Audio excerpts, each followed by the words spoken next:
Hi, boys. It's really nice to see your face, always.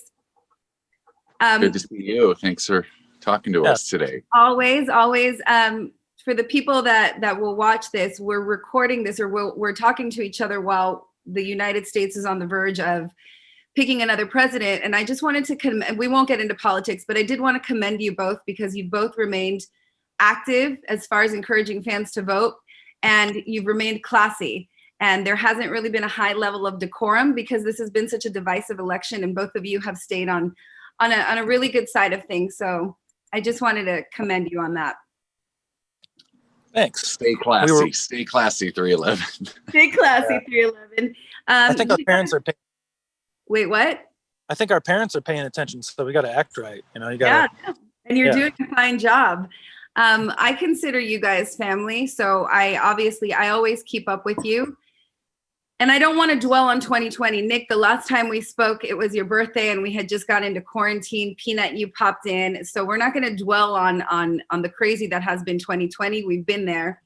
I want to tell you about how exciting that feeling was when I opened up my notifications and I saw that 311 was going to play a live show. I was like, I had to read it a couple of times. So my question is, at what point did you decide that you boys needed to mobilize because your people needed you? Well, we wanted to do it sooner, but it took some good time to planning and both getting, drive-in shows being available, and then the live streaming thing. That's I'm really excited about that because it's just opening up some new technology to us.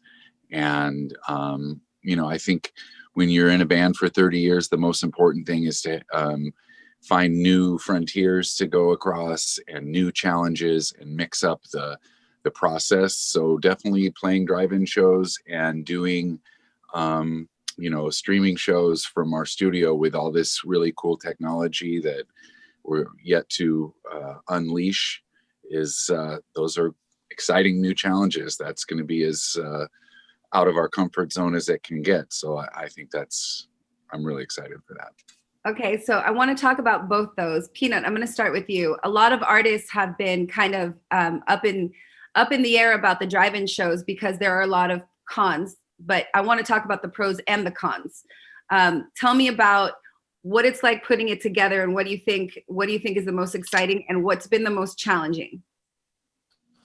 Oh, I mean, I don't see it as a challenge whatsoever. I mean, if it's a speed bump, I think that's all I'd really expect. And the only thing that's going to be the only two things that I can think of are that people aren't going to be right there, on top of you on stage, like we're used to, and then it being in the round.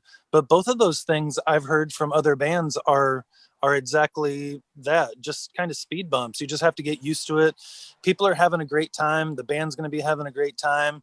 I love the idea of playing in the round. We just don't have that much opportunity to do it. Usually we just get half a slice at the K-Rock roundy round merry-go-round stage. Yeah.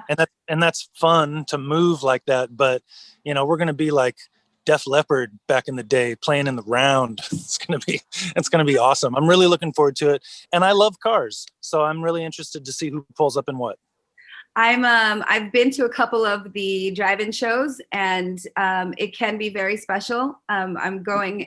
Thank you also, because the drive-in show in Ventura is on my birthday, and I don't want other fans to know that you did that just for me. So we'll just, we'll play it cool. But drive-in shows, especially, it is my birthday party. There's a moment that people will stand outside their cars, and you'll see them dancing and singing to each other, all of the words, and all of those feelings come back. So nobody can really stop that energy from existing. It's beautiful. Awesome. Nick, let's talk about the live stream shows and the technology. So I found out, interestingly enough, there have been 50,000 live stream shows this year, and they've gotten progressively more technologically advanced, if you will. They've gotten more involved. So when it was time to put these together, what approach did you take?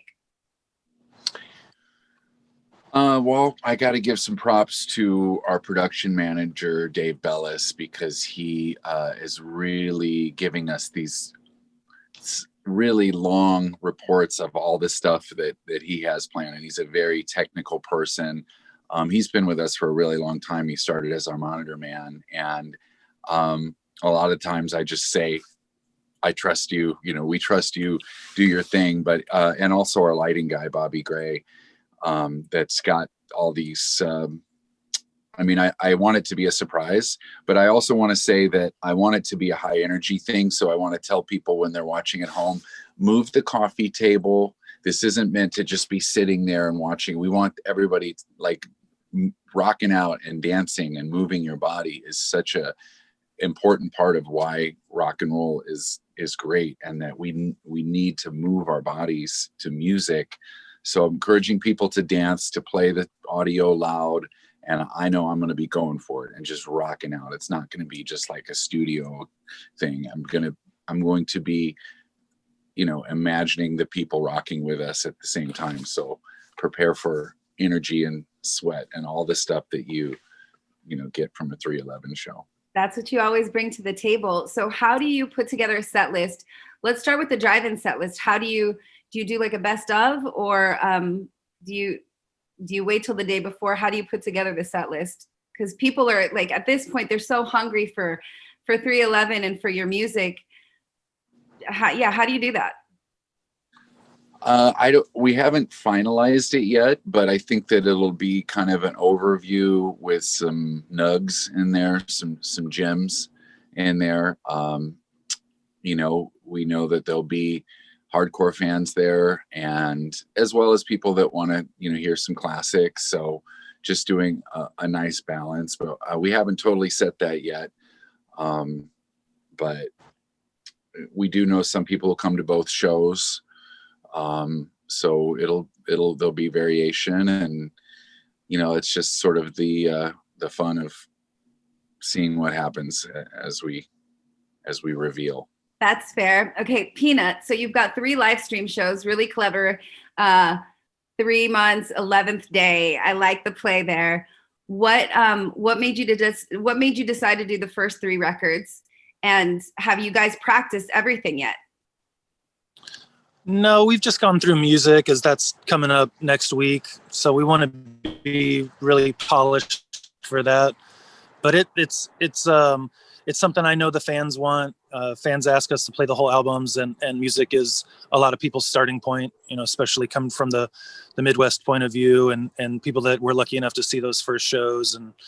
And it came at a time where we were playing 120 shows a year, so we know those songs backwards and forwards. So it's the perfect marriage of being ready for the audience, giving the audience what they want, and really, looking back at where we started, and in this new age with brand new technology, I think it'll be a really good juxtapose to have the old with the new, and and we can play it. We can play it really well. We can add some fire to it even. Now, when was the first time that all of you, have you been in a room? I mean, I'm assuming you've been in a room to practice, but when was the first time that all of you finally saw each other again? I guess it was the beginning of last week, I think, something like that. It hasn't been that long. And the break before that was the longest break we've ever had since 1990. It's incredible. So I read an article yesterday. It was the 30 years of 311 article in Rolling Stone. And it's just such a trip that you guys have been together for so long and you still seem to really like each other. The article was saying that you're more than just a band now. At this point, you're a brand. I call you an empire. Would you agree with either? I like Empire better. I like Empire better. You just built, you built your kingdom, but in all on love. Where the brand part, I get what they were saying, but do you agree though that you've spread your wings beyond just being a band? Yeah, we've been lucky enough to have lots of opportunities just to nurture the community and have just ideas that we would have never thought of before. Like when the 6-man people from Atlanta got into our got into our heads about doing the cruises. It was like, God, like we've conceived it, we've thought about it, but how do you pull something like that off? You need to have production friends, and they're like, you have the perfect audience for it. And they were right. So we did it 6 times. And then same thing with brewing beer. And like, yeah, I'd love to, but who's going to help us? Who's that? And those people have been walking in our doors, and it's a testament to the community that we've nurtured over these past 3 decades, where they're great people.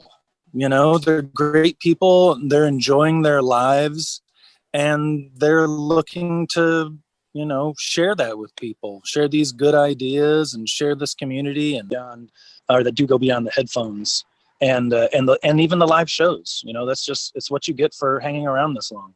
Yeah. Nick, is there any idea that anybody's ever come up to you with and you're like, absolutely not, that's where I draw the line?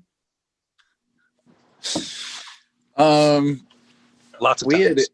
What was it? Lots of times. Yeah.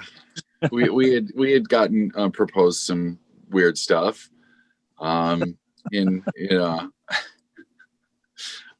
nothing that's worth mentioning. Okay. But it makes me think of Allison Dyer, our photographer 20 years ago, who was always, her whole thing was, you guys have to do a shoot naked.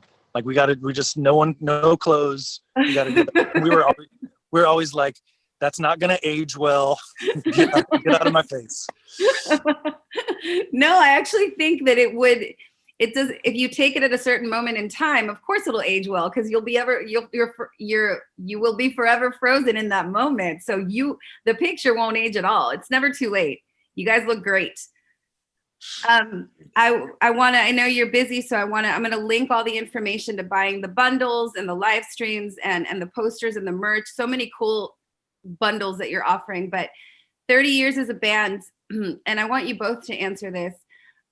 Some things are written in the stars, some things are fated. I think 311 is one of those things, but I could be wrong. Can you imagine, do you ever, and nobody take offense if somebody answers differently, but have you ever dreamt of a life outside of just this band? I think it's healthy to have a life outside the band. And there was, a silver lining to getting to have all this time with the family, and just to have a different year. Of course, there was a lot of stress and a lot of pain, and I feel a lot of compassion for what so many people are going through. And a friend of mine passed away from COVID and stuff. But then to have so much wonderful quality time with my daughters has been amazing. My wife and I are working on this really cool documentary project that I'll talk about another time. But 311 is it's our life's work. It's the core. People, some fans will say to us, 311 is my religion, or it's like a cult or whatever. And those words are scary, but it is a way of looking at the world. It is a shared philosophy of inclusion and tolerance and positive thinking. And that's just something really nice to stand for. When the day is done, we'll feel good about our effect on the world. And that just it reminds me to thank the fans for making it all possible, because it's a movement that's only there because of how loyal our fan base is and their positive philosophy that we feed off of and give back and forth. Like attracts like. It's definitely a mindset. Peanut, at what point, because you guys were so young when you met and you started playing music, but you have to be extremely self-aware at some point to form a philosophy as a band. And you've had a philosophy as a band, and that's positive living. And all of you fairly early, I would say, were in that kind of mindset, like, we're going to live positive lives, we're going to think good thoughts. But how old were you guys when you realized that you were all like-minded? Unless there's a bad seed I don't know about. No, Nick came to the table with that. I remember talking about the philosophy of the band even before we had a name. You know, Nick was like, I want to be the good guys. You know, I want to, you know, leave a good taste in people's mouths. I want to focus on what feels right. You know, it was in the middle of the kind of angst-ridden, junky kind of times in music where life probably was difficult for a lot of musicians. But in the Midwest, growing up the way that we did, and having music in schools, which we all benefited from, every single one of us directly. We wanted to share, you know, what felt good. And that was a train that I had to buy a ticket for, because I wasn't really in that camp when I was 15, you know, and Nick was talking about that and having a lot more experience than I did. And I was like, well, I mean, it sounds all right, you know, maybe it'll work. But, you know, like, it seems like just the angst thing always felt like kind of an easy way out, you know, especially in that period of time in music. It was like, oh, you know, it's so hard, you know, and I can relate, and I directly related. I loved those bands back in the day, but I'm so happy we took the choice and the direction from Nick about, you know, leading positive lives and making it last and being healthy and enjoying it, because it's a ride, you know, like Bill Hicks said, this is just a ride. You know, what kind of ride are you going to have?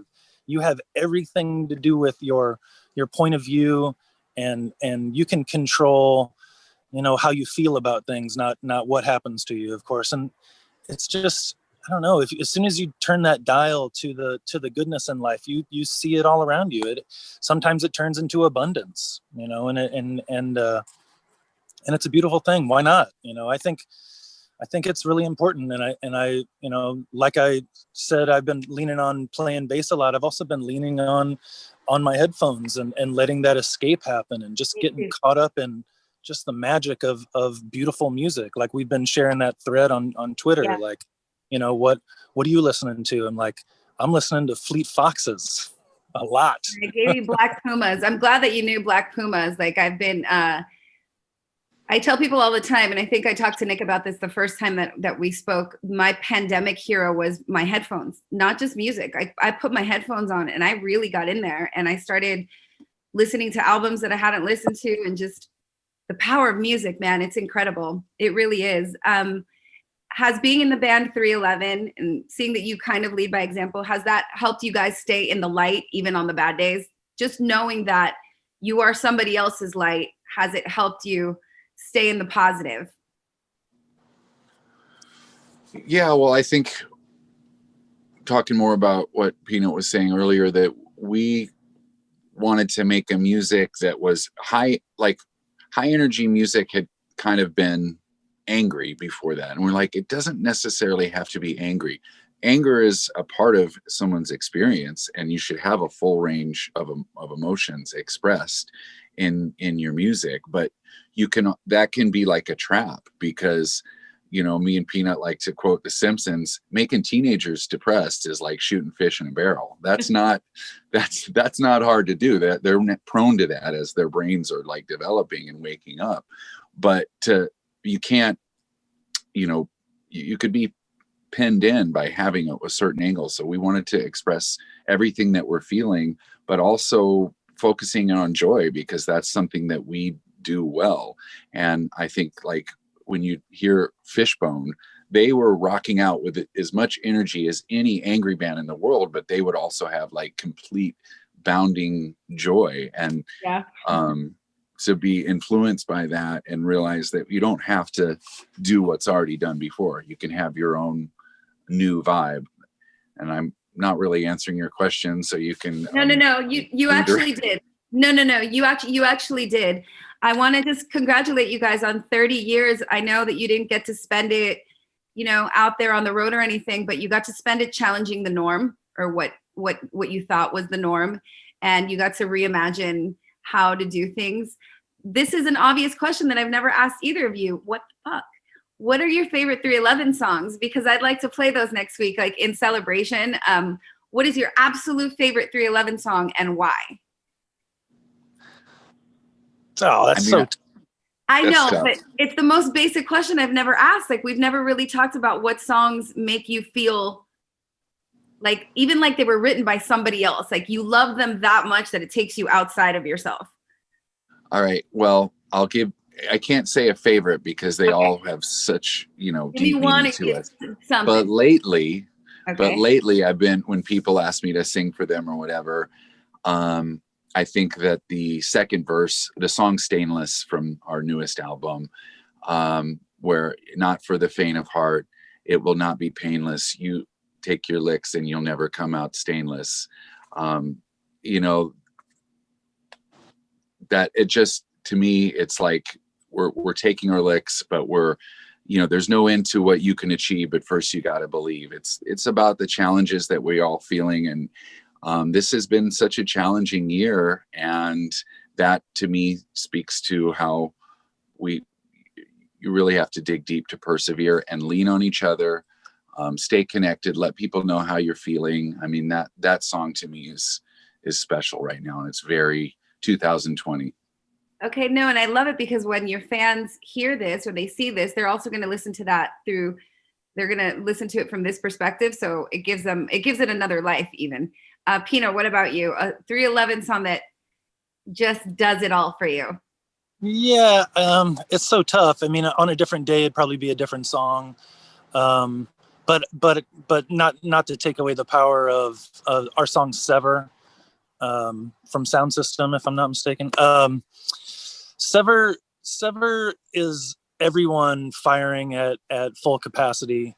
The lyrics are on point. There's a great give and take. The rhythm section is pounding it out. It is kind of a frustrated song, which is fun, a fun playground for us to be in. And there's a ripping guitar solo at the end of it that is over a part that I wrote, like, that just I thought was so strange when I brought to the table. I was like, can we do anything with can we do something with this?